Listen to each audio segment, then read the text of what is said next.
trabajo se llama Trayectorias Estudiantes en una licenciatura virtual en números.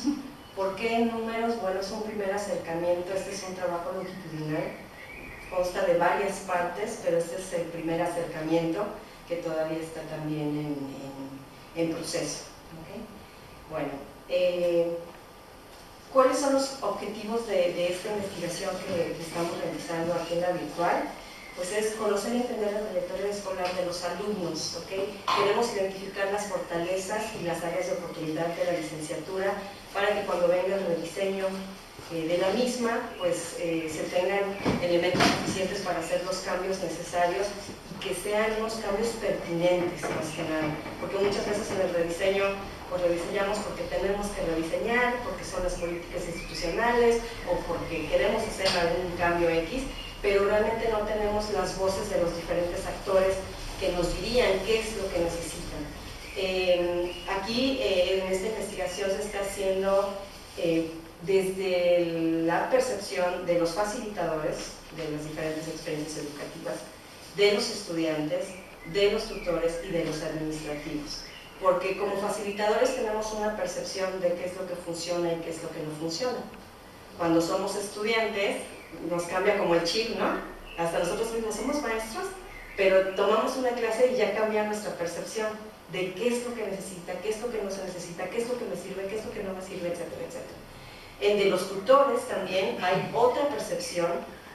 La tutoría en la universidad, desgraciadamente, todavía no logramos como que hacer ese clic, ¿no? Donde que realmente funcione la tutoría. Y bueno, pues ya no hablemos de la parte administrativa, que a ellos les interesan otras cosas que no tienen que ver realmente con la actividad sustantiva de los docentes y los programas educativos.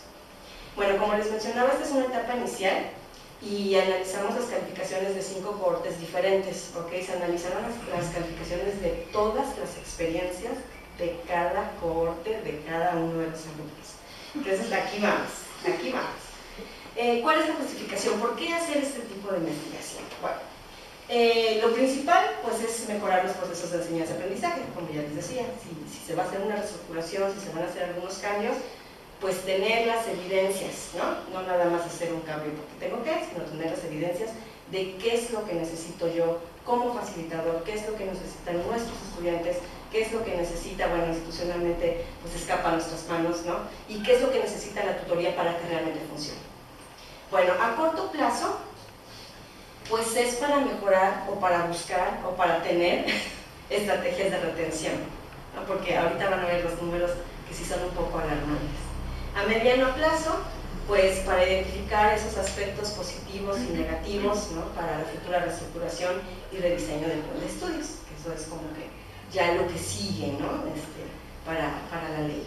Y a largo plazo, pues obviamente ser una licenciatura virtual líder en el área.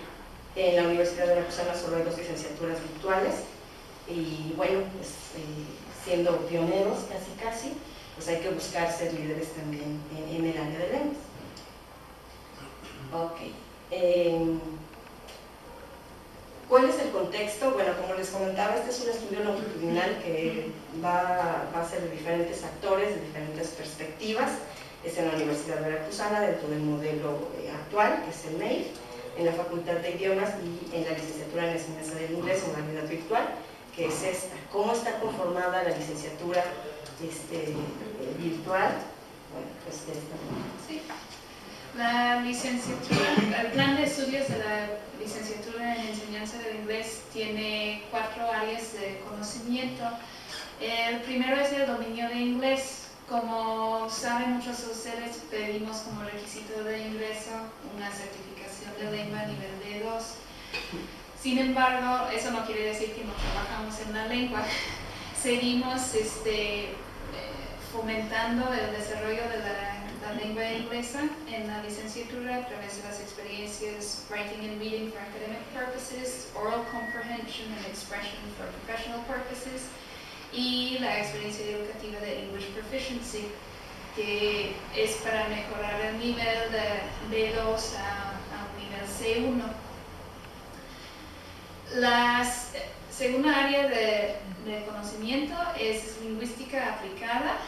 En esa encontramos las experiencias Language as a System, Language as Communication, Second Language Acquisition y lectura y redacción a través del mundo contemporáneo.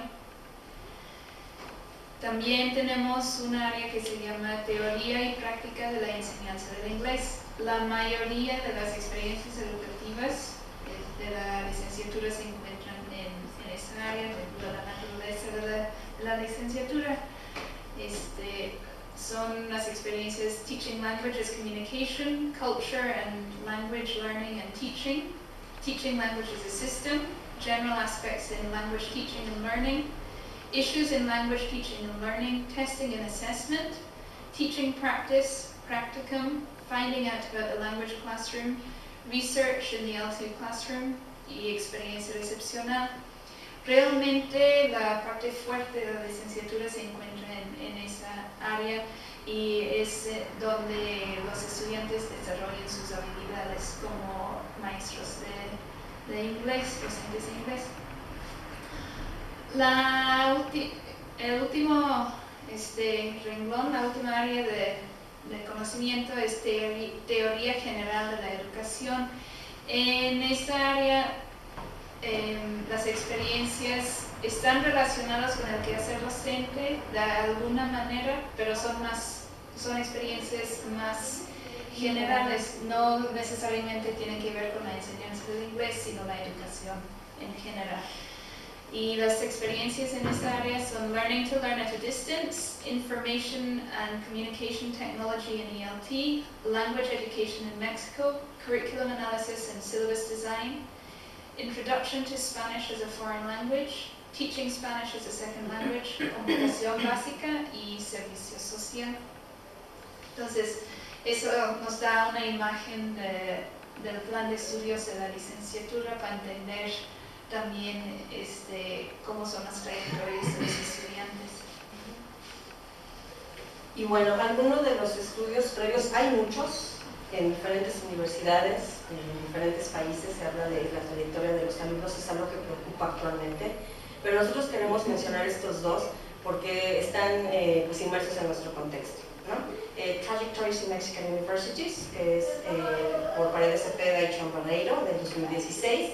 Este es un estudio que se hizo con 5 universidades de la República Mexicana y aquí en este texto se aborda la problemática de la deserción, el abandono, el rezago, la reprobación y la satisfacción de los programas desde la perspectiva de los alumnos. Creo que es muy importante recalcar que hay que darle voz a los alumnos y saber qué es lo que quieren, qué es lo que esperan, qué es lo que necesitan, ¿no? Y este libro pues aborda un poco de eso, además de que pues no es algo que surgió ayer, ya tiene unos años, pero sí creo que se le ha dado mucho énfasis a la evaluación de calidad por diferentes organismos. Y entonces ya tenemos pues unos años, ¿no? Como 20, yo creo 25, en que las diferentes licenciaturas, los diferentes programas pues ahora se tienen que acreditar para ser considerados como buenos programas. Antes no existía eso es muy nuevo, ¿no? Y bueno, pues aquí en la Facultad de Idiomas es nuevísimo, ¿no? En el 2010 fue la primera acreditación, ¿no? Entonces es muy nuevo, pero sí, pues no tiene tampoco mucho en las demás universidades y es algo que también este libro aborda, ¿no? Y otro que es también muy importante por nosotros porque se hizo aquí en esta facultad, por eso es que ahora estamos haciéndolo para la virtual, porque en ese momento todavía no se incluyó en este estudio, que es la deserción escolar en la Facultad de Idiomas, perspectivas de la comunidad educativa. ¿Okay? ¿Por qué de la comunidad educativa? Porque aquí fue también con diferentes actores de la educación. Se habló con docentes, con administrativos, con empleadores, con egresados, con estudiantes migrantes, estudiantes en riesgo y estudiantes exitosos. O sea, los estudiantes se les dividió como que en estas tres secciones, ¿no? De qué eres estudiante migrante, de que vas de lengua inglesa a la ley, eres estudiante en riesgo, los que ya pues llevan varias experiencias reprobadas o que ya van a segunda inscripción en varias experiencias o que ya están a punto de que ya los cogen, ¿no? Y qué era lo que se consideraba como alumnos exitosos. desde la perspectiva de los propios alumnos, ¿okay? y de los alumnos para sus pares, ¿no? Y en bueno, también se veía sobre el rezago estudiantil, los altos índices de reprobación y los bajos índices de eficiencia terminal. Entonces, lo mencionamos porque pues es de casa, ¿no? Es un estudio que nos da como que diferentes parámetros también para poder estudiar, aunque, repito, hay muchos, ¿ok? Y bueno, y pues de aquí pasamos a los hallazgos de lo que hemos encontrado hasta ahora. Les digo, este es un primer paso de los números, de lo que nos dicen las actas de calificaciones. Bueno, antes de ver los números, hablamos un poquito del perfil de los estudiantes. El rango de edad es bastante amplio. Tenemos estudiantes de 18 años y hemos tenido estudiantes con hasta 60 años de edad. El lugar de origen, la mayoría son del estado de Veracruz, de diferentes regiones del estado, pero también hay de otros estados de la República. También hemos tenido estudiantes que son mexicanos, pero en el extranjero. Los antecedentes académicos de los estudiantes de la ley, algunos cuentan nada más con preparatoria, o sea, vienen de la preparatoria o han estado trabajando, pero no han hecho más estudios. También tenemos muchos estudiantes que han estudiado otras licenciaturas, por ejemplo, en administración, informática, turismo. Hay muchas diferentes licenciaturas que han estudiado antes de llegar a la ley. Y también tenemos estudiantes con posgrados en diferentes áreas. Es decir, que realmente los antecedentes académicos son muy variados y por lo mismo el perfil del estudiante no es parejo. Algunos ya están acostumbrados a trabajar en ambientes académicos y otros no. Muchos de nuestros estudiantes, no tenemos las cifras exactas, pero por mi experiencia diría aproximadamente el 50% son profesores. Ya tienen alguna experiencia de ser docentes frente al grupo, en específico en la enseñanza del inglés. Y la infraestructura. Consultamos el sistema Scopy, que es donde se pueden ver los resultados de las encuestas que aplican a los estudiantes cuando presentan el examen de ingreso. Y en ese cuestionario preguntan acerca del acceso que tienen los aspirantes al equipo de cómputo.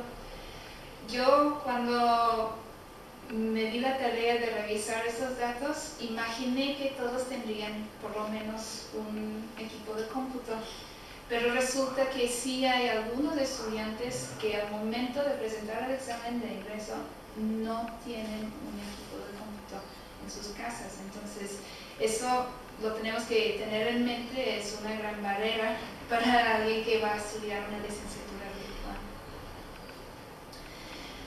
Ahora pasamos a los números de estudiantes que se inscriben en el primer periodo. En la gráfica aquí tomamos los 5 cohortes de 2012 a 2016. En el 2012 se inscriben 39 y va variando entre 39 y 18 en el 2016. Fue la inscripción menor que ha tenido la licenciatura. Sin embargo, es muy importante notar que de los 39 estudiantes que se inscribieron en el 2012, solo 18 fueron estudiantes activos. Es decir, se inscribieron 39, pero participaron en las experiencias educativas del primer periodo solo 18 estudiantes. En cambio, 2016, los que se inscribieron fue un número mucho menor, 18, pero sí participaron activamente 14 estudiantes de esa generación. Y podemos ver aquí que el número de estudiantes activos no varía tanto. O sea, el menor número de estudiantes activos ha sido 10.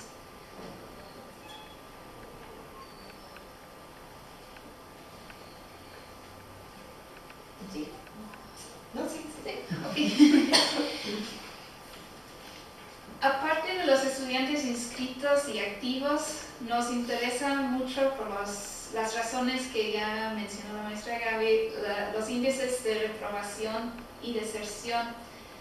Empezamos con los índices de reprobación, es decir, los estudiantes que son activos, participan en los cursos, pero reprueban.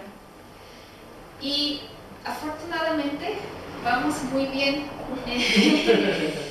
O sea, realmente el índice de reprobación en la licenciatura en enseñanza del inglés es muy bajo. El más alto es el 7.4% y el mínimo es de 1.5%. O sea, realmente son números muy bajos de reprobación. Sin embargo, tenemos pues grandes problemas con la deserción. Como ya vimos en la primera gráfica, se inscribieron 39, pero participaron 18, o sea, la mitad, o menos de la mitad. Y eso se refleja en todos los cohortes, no es nada más para esa. Se puede apreciar aquí que realmente la deserción ha sido pues un gran problema durante todas las generaciones de los últimos 5 años. Se ha recuperado en el 2015 y 2016, podemos apreciar en la gráfica que el porcentaje ha sido un poco menor de deserción. Esto puede ser en parte porque el requisito de ingreso ya lo pusimos como obligatorio durante muchos años. Aunque estuviera estipulado como requisito de ingreso, en servicios escolares dieron chance a los estudiantes que no contaban con el requisito ingresar a la licenciatura, con la condición de que después entregarían la constancia, la certificación. Perdón. Desde el 2015, quien no tenga la certificación de lengua no puede inscribirse en la licenciatura. Y pues se ve en los números que eso sí ha tenido un impacto. Aquí nada más puedo anexar algo. En los índices de deserción, bueno, aunque son altos, oficialmente hay diferentes razones por las que los alumnos han desertado. Son las oficiales. Falta preguntarles cuando se haga la otra parte de los estudiantes, bueno, ya se les preguntará, pero al menos ahorita lo oficial es que los chicos desertan por bajas voluntarias, es decir, por cuestiones personales, ya los alumnos dirán cuáles son, por baja académica, que es cuando reprueban, ¿okay? O cuando ya están en segunda oportunidad, pues, en segunda vuelta y no pasaron, o por cambio de carrera. Okay, eso también pues estaría interesante preguntarles a los alumnos, porque en otros programas sí se ha visto mucho eso de que, bueno, yo quería estudiar otra cosa, no sé, derecho, pero pues como no quedé, ya entro aquí por invitación, porque además tengo los requisitos, no sé, en la ley pasa, pero en otros programas ha pasado, y entonces solo por ser miembro UB me inscribo, y ya en el segundo periodo o en el tercer periodo pues ya me cambio la carrera que quería, y eso nos pega en los índices de eficiencia terminal. Eso pasa en todas las licenciaturas. Hay que ver cuando se les pregunte a los alumnos cuáles son las causas, ¿no? que ellos tienen para desertar, pero las oficiales son esas. Es por baja voluntaria, baja académica y por cambio de carrera. Yo creo que aquí también podemos recordar algo que mencionó Roberto en la primera ponencia de hoy, de que los cursos virtuales suelen tener una eficiencia terminal de 10 a 12%. O sea, realmente es muy bajo el índice de de reprobación, no, de aprobación, de gracias. Sí, sí. Entonces, eso se refleja también en esas estadísticas. Regresando a la reprobación, en general los índices son muy bajos, sin embargo encontramos algunas experiencias en donde sí había un alto índice de reprobación, en algunos más del 50%. Podemos apreciar aquí, por ejemplo, los inscritos en 3 experiencias: cómputo o computación básica, learning to learn at a distance y finding out about the language classroom. Esas fueron las 3 experiencias en donde había más del 50% de reprobación en algunos periodos. No es constante, pero sí se ha presentado. Entonces podemos ver que los inscritos varían pues entre 23 en Learning to Learn, que es el primer periodo, y en Finding Out fueron 6 inscritos. Este es un periodo posterior, entonces podemos apreciar que ya se habían dado la baja o ya desertaron de alguna forma muchos estudiantes.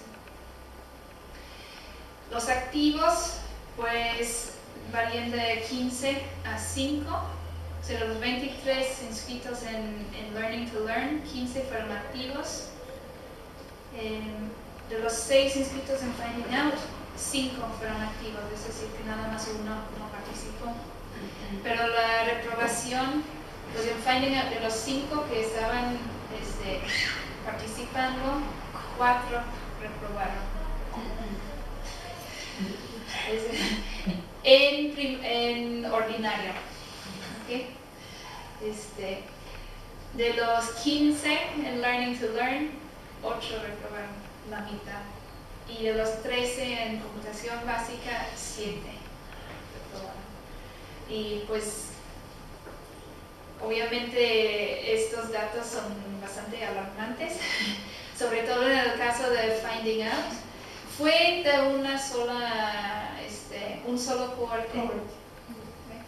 Fue el cohorte en donde más reprobación había, y pues eso refleja también en la eficiencia terminal de ese cohorte.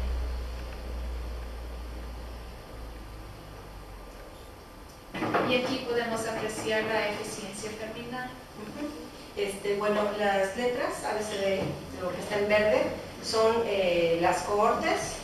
1, 2, 3, 4 y 5 son los periodos que los chicos, en los periodos en la que los chicos cursan las experiencias. Y bueno, pues los números que tenemos ahí son... Sí. De los periodos, seguimos el mapa curricular, que está dividido en 5 periodos. Sabemos que pueden tomar hasta 9 periodos, pero las experiencias están asignadas de cierta manera a los periodos. Sí, como 5 bloques diferentes, ¿no? Bueno, y entonces los números es cómo se han ido comportando. Por ejemplo, de la cohorte A, de los 39 que se inscribieron en primer periodo, a segundo periodo pasaron 15, o se inscribieron 15, más bien, no pasaron 15. Pero en el tercer periodo se inscribieron 12 de esos 15. Y luego vemos algo muy chistoso: en el cuarto periodo se inscriben 18, que no sé de dónde salen esos 3, porque había 15 en segundo, ¿no? O sea, me refiero a que en el primer periodo que había 39, no sabemos si no cursaron el segundo y tercero y se inscribieron hasta el cuarto, o no sabemos ahí cómo... Es por una experiencia. Por lo que recuerdo, la experiencia ICT en ELT no tiene ningún prerequisito, entonces muchos se inscriben en esa experiencia sin contar con ningún prerequisito. Y algunos lo cursan en segundo, o sea, a pesar de que esté en el mapa en el cuarto periodo, lo cursan en el segundo periodo. Es por eso. Sí, pues es un factor interesante, ¿no? Como no tiene prerequisito, pues entonces me aparece, lo tomo, pero ya cuando estoy ahí digo, ay, no, está muy difícil, a lo mejor es de cuarto, no tengo los conocimientos necesarios y entonces se ve reflejado aquí. Y ya en el quinto periodo, los que salieron, los que terminaron en el quinto periodo, a lo mejor habrá algunos que terminaron en sexto, en séptimo, en octavo, ¿no? Pero los que terminaron pues en el tiempo programado fueron 7 de 31. Y así vemos, bueno, por cohorte, cómo se va manejando. En la segunda cohorte, 23, y en el tiempo establecido, 2. Y bueno, pues en la tercera cohorte, 30, y vienen los 5 periodos 5. Obviamente tienen ese colchón pues, de 4 periodos, ¿no? Pero la media, que se supone que es de 5, pues ahí va bajito. Y las últimas 2 cohortes pues todavía están vigentes, sí, ahí veremos cómo se van moviendo esos números. Pero sí es interesante ver cómo la eficiencia terminal, pues al menos, o bueno, más bien, cómo se van moviendo los números en los primeros 2 periodos, es como que un poquito alarmante, porque los números son muy grandes ahí. No hay como, sí, de 39 a 7, pues sí hay una gran diferencia. Es como del que 70%, 60 y tantos por ciento. Sí, pero sí está dentro del rango de 10 a 12% aproximadamente, lo que mencionó Roberto. Que no quiere decir que no podemos mejorar. Claro. Sí, sí, es cierto. Y bueno, tenemos que mejorar. Sí. Bueno, las conclusiones que tenemos hasta ahora, como comentó la maestra Gaby, apenas es una etapa inicial, pero lo que hemos notado es que los primeros 2 periodos son críticos en cuanto a la permanencia estudiantil. Si un estudiante logra terminar los primeros 2 periodos, es probable que siga con nosotros, o que si tiene buenas calificaciones en esos 2 periodos, va a seguir con una trayectoria exitosa. Existe mucha disparidad entre los estudiantes inscritos y activos, lo que vimos al principio de los hallazgos. Aproximadamente la mitad no participan, y es muy difícil saber realmente por qué, porque como son desertores, tampoco quieren tener el contacto con nosotros. No todos, pero la mayoría no contestan a correos, por ejemplo. Es muy difícil de hablar con ellos. También existen algunas experiencias con alto índice de reprobación, como las 3 que mencionamos, y tenemos que buscar estrategias que mejoran la eficiencia terminal. O sea, sí estamos dentro del rango normal para un programa virtual, pero para acreditaciones, por ejemplo, buscan que sea mucho mejor la eficiencia terminal del programa. Entonces, nosotros como docentes del programa tenemos que analizar y buscar estrategias para mejorar ese aspecto. Muchas gracias.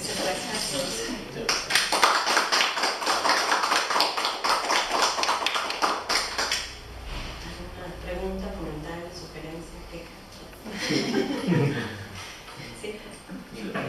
Felicidades primero por su trabajo, está muy completo, muy bien desarrollado. La cuestión del índice de aprobación, también me gustó mucho cómo lo dividieron lo que es la deserción, para que no afectara realmente el índice de aprobación, porque una cosa es deserción, otra es el rendimiento del alumno, ¿no? Ya en la práctica. La cuestión, por ejemplo, de los evaluadores que vienen aquí, que están observando, sobre todo de un programa con modalidad virtual, sí tiene un poquito de dificultad con respecto a otros programas educativos que son escolarizados. Lo digo por experiencia porque también he estado dando clases en otras universidades que son de modalidad virtual y que también son del programa de inglés. Y el problema siempre ha sido ese, ¿no? Siempre ha sido el cómo enfrentar un índice de aprobación alto con respecto a un escolarizado, ¿no? Otro de los aspectos también es la atención que tienen con respecto a los alumnos, ¿no? Por ejemplo, cuántos maestros tienen para estos alumnos. y también ahí encuentras otra dificultad que enfrentar, ¿no? Y el otro aspecto también que tiene que ver con lo que se crea de lo que son los cuerpos académicos. Entonces ahí es donde también se enfrentan también con otro detalle más, ¿no? Que los evaluadores quieren que también se hagan este tipo de ¿cómo se dice?, trabajo en equipo, ¿no? Y eso también tiene que enfrentar. Lo que observo también, bueno, que ha sido la cuestión de la virtualidad, la que ha sido muy difícil para algunos docentes que precisamente cubren el perfil que se pide aquí en este programa educativo, que estén dando clases y que aparte tengan un nivel de B2, ¿no? Entonces eso también, de alguna manera, no sé si esa ha sido mi pregunta, si de alguna manera eso impacta al momento de que se quieren inscribir a esta modalidad, bueno, a este programa educativo, ¿no? Porque se pide como un requisito, ¿no? Sí. Entonces no sé si a lo mejor eso ha sido una de las vertientes que ha sido más difícil de enfrentar, porque me he encontrado con muchísimos alumnos en el centro de idiomas que han querido estudiar la modalidad virtual, no precisamente porque sean maestros de inglés, sino porque quieren tener esa modalidad. Entonces esa es una pregunta que a lo mejor va a crear bastante debate, ¿no? Sí. ¿Por qué nada más los que están dando clases y tengan esos requisitos tienen derecho a eso? Claro, yo hablo del B2 porque el nivel B2 lo tienen muchos alumnos de allá del centro de idiomas que salen de ahí del inglés avanzado, pero quieren entrar a esa modalidad, ¿no? Estudian música y quieren estudiar idiomas y todo eso, ¿no? Entonces, esa es mi pregunta, esa básicamente es mi curiosidad, ¿no? Pues quien tenga el requisito de la lengua puede entrar. No pedimos como requisito la experiencia docente. Ah, no. No, tenemos... Están como creyendo eso, yo creo, los chicos. Ambos tipos de estudiantes, los que sí cuentan con la experiencia y los que no. Entonces, Al principio, en las primeras generaciones, a lo mejor quedó casi todos eran ya profesores de inglés, pero con el tiempo se ha ido disminuyendo el número. Entonces a lo mejor quedó porque me han dicho los chicos, ¿no? Me dicen, no, es que piden el requisito ese. Entonces a lo mejor se esté dando mal información. Están bien informados, entonces... Nunca estuvo en el... Y no soy yo, sino son los alumnos que se acercan a mí y me dicen, ¿no? Es que me piden que dé clases y yo no doy clases. ¿No? Entonces No, en esta no. Para apreciación, ¿no? ¿Cuál es? De la de artes, ahí sí piden experiencia. Sí. Sí, que se confunden. A lo Pero mejor se en la de confunden. enseñanza de inglés no pedimos Bueno. experiencia. Por ahí a lo mejor está mal una información. Sí, se da Porque me llegan a mí los chicos que me preguntan, estoy dando clases de inglés avanzado y hay varios que me han dicho. Pues ya les puede decir que... Bueno, sí, les puedo decir, pero me digo, no, pero pues, pues qué raro que pidan que des clases, le digo, pero bueno, le digo, pues entonces, si ese es el requisito, pues ese es. Pero bueno, a lo mejor en la página ya aparece algo ahí que los confunde, ¿no? Puede ser. Gracias. Sí. Sigue Esteban. No sé, me generó algunas dudas en cuanto a la forma en cómo, claro, se estructuró la currícula. ¿En qué sentido? Yo me hago como tutor una pregunta cuando veo que en segundo periodo, de la licenciatura en lengua inglesa, llevan ya introducción a la investigación. A veces yo pienso y les he dicho a mis tutorados, eso es mejor que se esperen que lo tomen en cuarto periodo. ¿En qué sentido? En que mejor primero ustedes traten de ver otras materias que les vayan dando conocimientos de lingüística, de la misma lengua inglesa, de cultura, para que ya tengan un poquito más amplio el panorama y puedan ustedes ir viendo algún tema que les interese investigar, que eso es también de lo de introducción a la investigación, ¿no? Esa ha sido siempre mi recomendación con los tutorados. Tratando de extrapolar esa misma recomendación, no sé de qué manera se podría ver que los mismos alumnos de la ley tomaran ciertas materias. Sí, desde luego las básicas tienen que ser las primeras, ¿no? Las del área básica general. pero las siguientes materias que tomen, que sea de modo que no les ponga así como que, hijo, tipo como la de ICT, ¿no? De que tal vez yo creo que la base de ICT me van a enseñar, y no es cierto, ya era aplicado a un contexto de docencia. A eso me refiero. No sé si manipulando esa forma de asignarle las materias pudiera también cambiar un poquito las estadísticas. Esa sería, no sé, una parte como que sería bueno experimentar con este nuevo cohorte. Eso se tendría que realizar en el momento del rediseño del plan de estudios, que está próximo, la verdad. Hemos identificado y nos han, en las calificaciones y también por los comentarios que nos han llegado, que los primeros 2 periodos son muy pesados. O sea, la distribución de las experiencias educativas no es adecuada. Realmente no hay muchas experiencias seriadas en el plan de estudios, y las que sí siento que sí están bien planeados en cuanto a su distribución, pero sí en el rediseño tenemos que revisar, bueno, primero con los resultados de las investigaciones que hacemos, ver cómo distribuimos las experiencias educativas y también los contenidos. Sí. A veces hay experiencias del primer o segundo periodo que la verdad requieren de un conocimiento mayor a lo que tiene un estudiante sin ninguna experiencia como profesor. Los que entran ya con experiencia a lo mejor no es tan difícil porque ya conocemos términos, por ejemplo, los procesos, pero para alguien que entra directamente de preparatoria, por ejemplo, como que se conoce. Sí. Okay, gracias. Okay. Aquí Daniela pregunta, ¿cuál es la diferencia entre un alumno que se gradúa por promedio a uno que llega a pasar al segundo corte? ¿Cuáles son las actitudes que los hacen conseguir o no conseguir sus metas? Buena pregunta. Se lo tienen que preguntar ellos mismos. Realmente de esta investigación no tenemos los datos para responder a esas preguntas. Podemos dar nuestra perspectiva, ¿no? Sí. Pero realmente no tenemos los datos para decir con certeza estas son las actitudes que se requieren. Tiene que hacer una investigación. Sí. Eso se va a hacer. Bueno, Daniela, te invito a hacer la investigación. Tema de tesis. Sí, es un muy buen tema de tesis, además. ¿Alguna otra pregunta? ¿Comentario? Sí. Al ver los números y al ser profesor de la licenciatura, pues yo también he tenido deserción por abandono o por reprobación, ¿no? Las experiencias que yo doy son del área básica, no tienen examen extraordinario, hay que volverlas a cursar.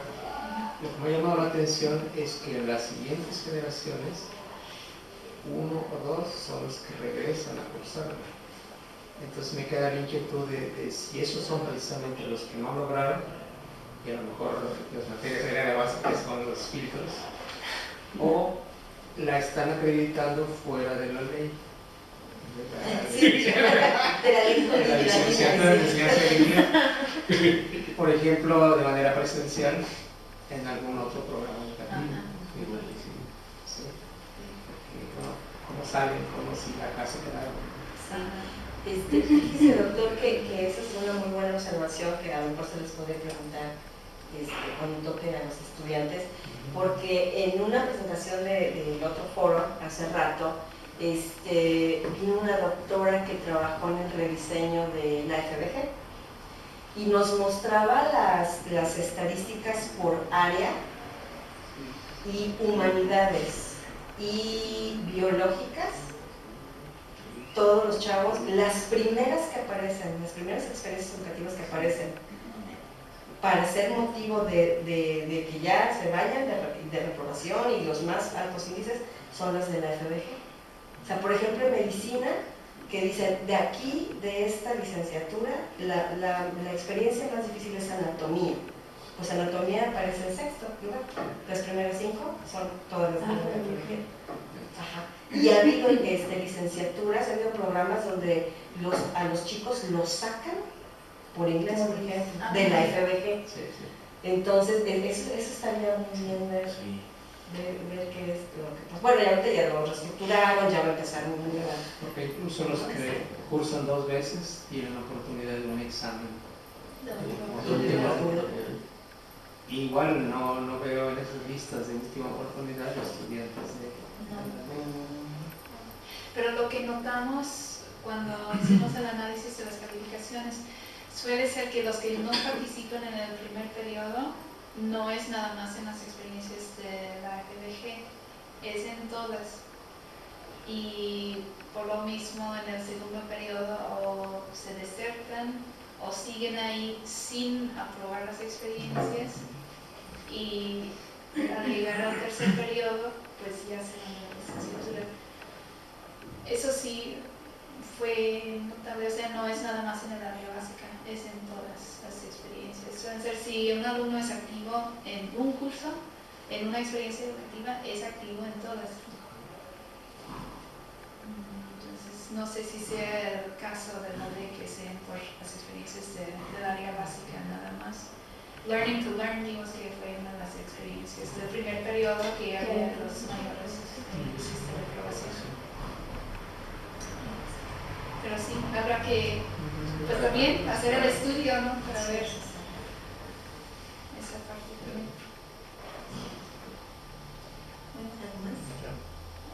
Yo creo que terminamos aquí por hoy. Muchas gracias a todos. Gracias.